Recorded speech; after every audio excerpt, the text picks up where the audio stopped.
had business to take care of here. Here's where I used to hang out. On Massachusetts Street. We watched Ride with the Devil last night. So it gives you an interesting perspective when you come down here again. It's a good movie, by the way. Suyan doesn't like it.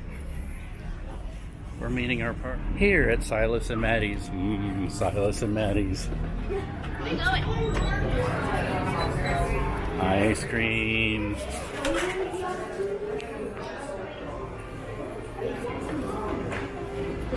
What's that, Luke? What do you have? Sprinkle ice cream. Ice cream. All right, sit down, sit down. Looks like you're wearing it more than you're eating it. You do?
Kind of a gloomy day in more ways than one. I'm just beginning to, today's Sunday. We went to church, going to church mainly for the kids. And before church, I just so happened to check my, some feed of some sort and saw that somebody was posting, keeping up to date on the mass shooting that happened in Kansas City. I'm like, what? So I looked into it a little bit, and this is preliminary stages. Don't know much about what happened. It may have just been a big bar brawl, bar shooting. But apparently 4 people were murdered overnight, and 5 other people were hurt. It's like 9 people overall killed or involved in this shooting. And I don't know anything else about it other than that, except that preliminarily, and it's a bar in Kansas City, Kansas, and it's what is it? Hispanic place, like Margarita KC. I don't know that much about it. All I know is that my spidey sense is tingling, and it's probably an overreaction. That this could be a Trump-related shooting, and that Trump, with his racism and over-the-top dialogue, which implies that violence is okay, is feeding the crazies of the world, people who have violent fantasies, into action. And to be honest with it, whether or not this turns out to be that case or just a bar shooting or what, I mean, because there's been a lot of violence in Kansas City in the past couple of years, almost all of it related to guns. And whether or not it turns out to be one or the other, I just have to say I'm sick of this rhetoric. And unfortunately, today has been kind of a gloomy, doomy day, and the kids have been feeling it. A lot has been going on, a lot on our plate, having meetings about the kids and stuff. And whether it's appropriate or not, I kind of expressed myself maybe in a negative way to one of the kids, or all of the kids, about how this country is heading for civil war, and how the kids need to be very smart, or they'll end up as cannon fodder. And I'm getting very convinced of that is not just an overreaction. That is really true. The indications are there. Now, whether you whether you believe would be the second or the third Civil War, the first Civil War being the American Revolution, which is actually in more ways than one a civil war between people, fellow countrymen, in which the Americans actually gained their independence and we became an independent country, or the first Civil War being the American Civil War of the 1860s, where the South tried to secede from the Union over the issues of states' rights and slavery, and they lost their revolution, and the Union was preserved. We are one nation, not two. Whether you believe it's the second or third Civil War, I don't know. I don't care. Whatever. But I think that, ironically, the issues of the American Civil War of the 1860s are the same issues that we are dealing with today. The same constitutional crisis. We are fighting amongst ourselves over an issue that has come to be known, I don't know how you put it.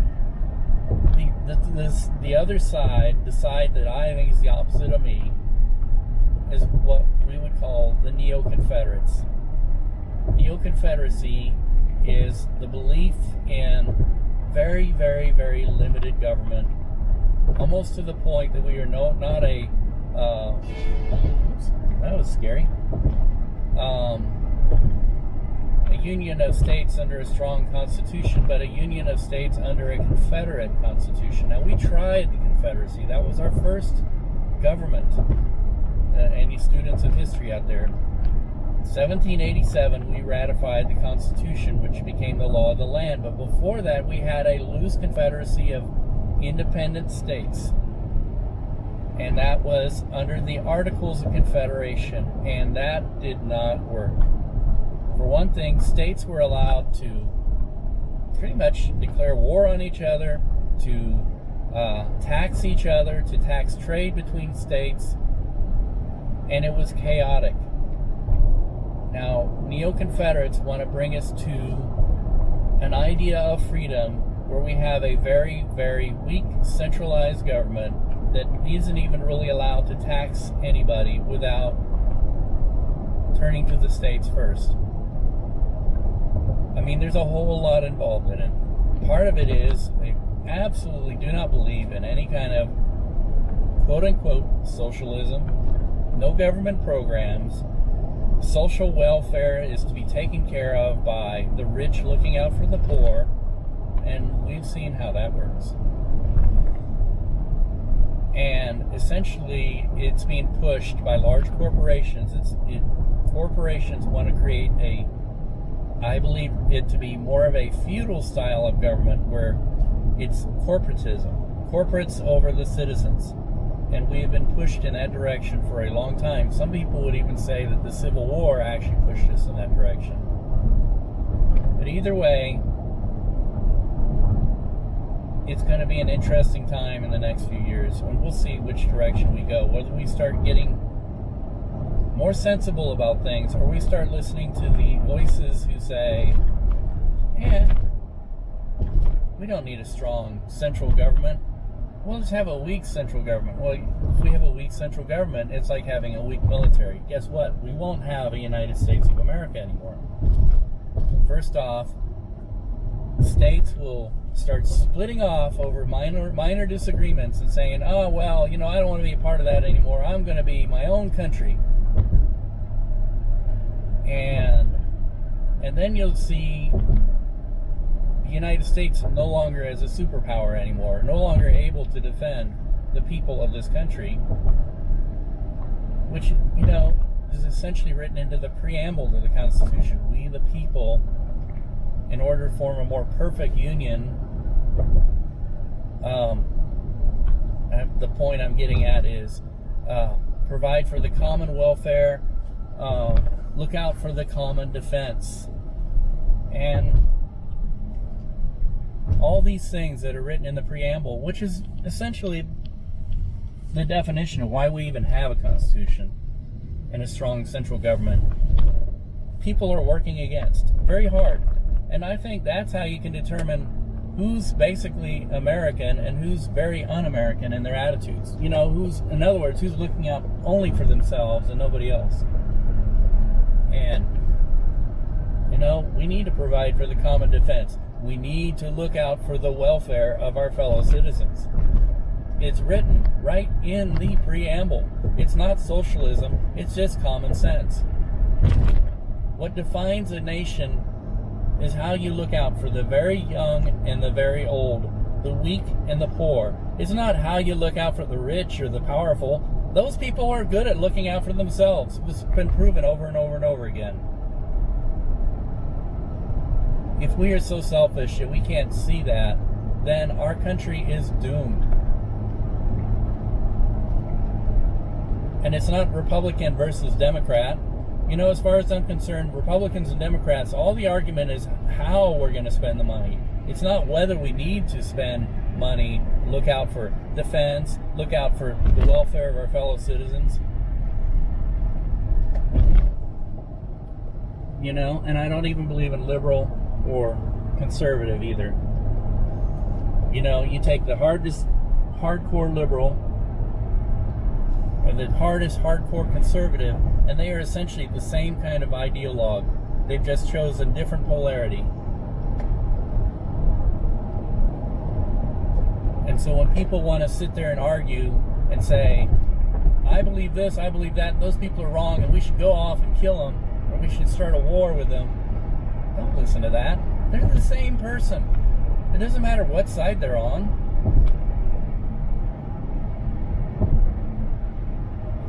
Anyway, I could do this all day, and quote Captain America.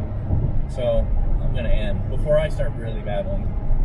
I'm just upset and angry, and it could be for all for nothing. It could have just been another violent bar fight where somebody decided to reach for a gun instead of use their noggin. And, you know, it could be just somebody who needs mental help, and that's another thing. Don't get me started on that. My life is being very badly affected by the fact that we don't have a very good mental health system in this country. And I don't mean just for myself. I need mental help too. I think everybody does. But I'm talking about people who really need mental help, who can't even function in society and put all their responsibilities on everybody else. Again, before I get started on that, I'm going to finish my errands and try and calm down. So, woohoo!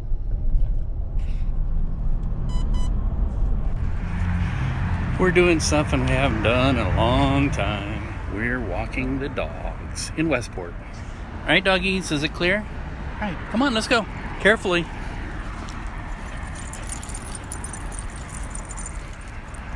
I don't have the best history with this place, and the doggies and I have kind of a really bad memory from getting hit by a car.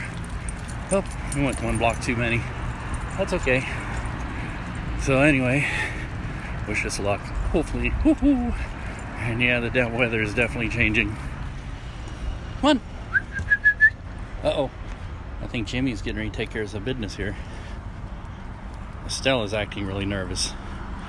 Gee, I wonder why you're nervous, Stella. Not a great place for you? Well, we have to kind of get back on the horse. It's been a historic weekend, actually. Yesterday we were in Lawrence. Now we're in Westport. Been teaching the kids about Civil War history, trying to get them acquainted with that, in case we have to relive it again. And yeah, the history of this area is pretty deeply entrenched with the history of this country. And it all happened right underneath our feet, right where we're walking. We remember this intersection, don't we, doggies? Especially you and me, Jimmy. This is where we got hit by a car. February 2018. By somebody who wasn't paying attention to what they should have been paying attention to. Right in the middle of that crosswalk, right there. We're gonna make it this time? Come on, let's go.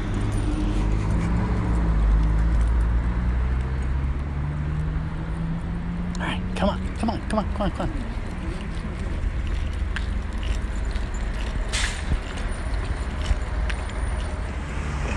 Whew, we made it this time. Coming up on one of the most historic corners in Kansas City. It's also for a long time been considered one of the coolest corners in Kansas City, but who knows? It's very expensive to rent here. Anymore, it's being very expensive to even come here. But I believe it's like one of the second oldest corners. This used to be its own town, Westport, Missouri, before it was absorbed by Kansas City, in the 1880s. And this is where a lot of wagon trains headed west from here. They get outfitted here and head west. Pretty cool. It's also where all the roads began, like National Old Trails Road. I mean, didn't really begin here, but went through here. The ideas kind of originated here, and by extension, Route 66. A lot of people, when they visit Kansas City, they come to Westport first. I usually walk a circuit, which includes going back through that dreaded intersection again. I forgot to mention that the Battle of Westport took place here. They've taken all the signs down because this place has become about drinking beer and who gives a you-know-what about history. After all, people don't want to be bothered about thinking while drinking. But there is a sign here. It's written in French.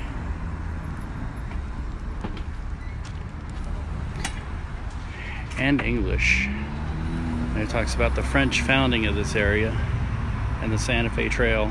It started pretty much here. Jimmy wants to be in the video. Right, Jim? But the Battle of Westport is called the Gettysburg of the West.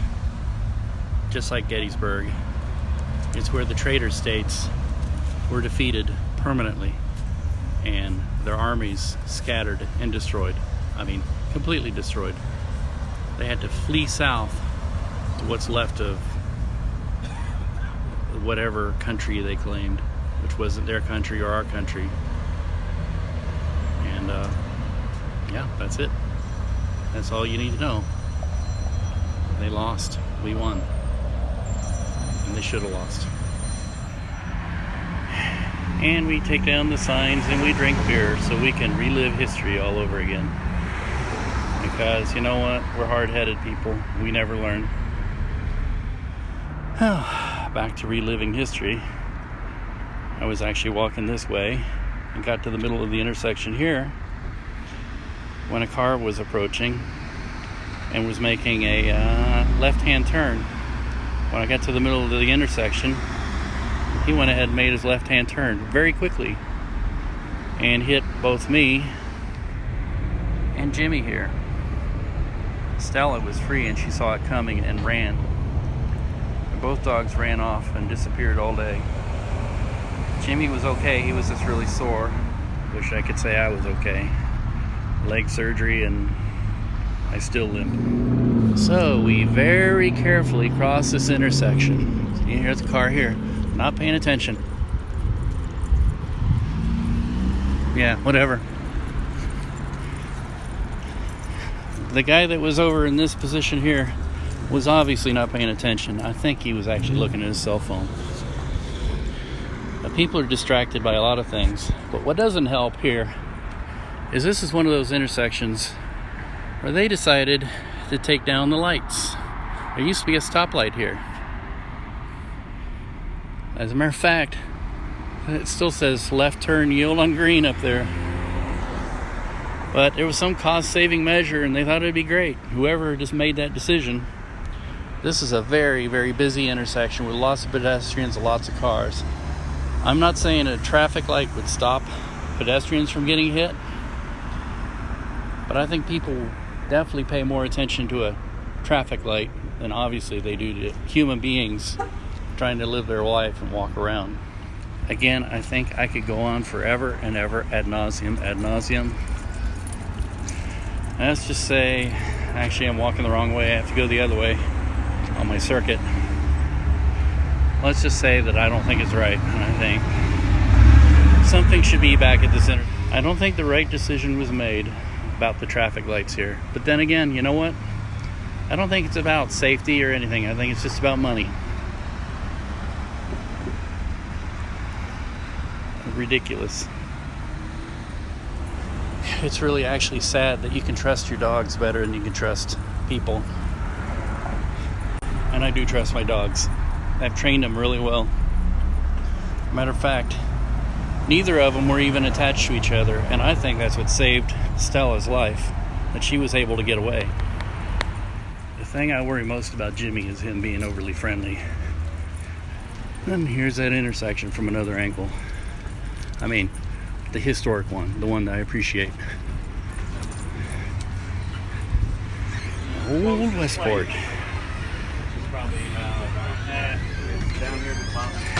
And Kelly's,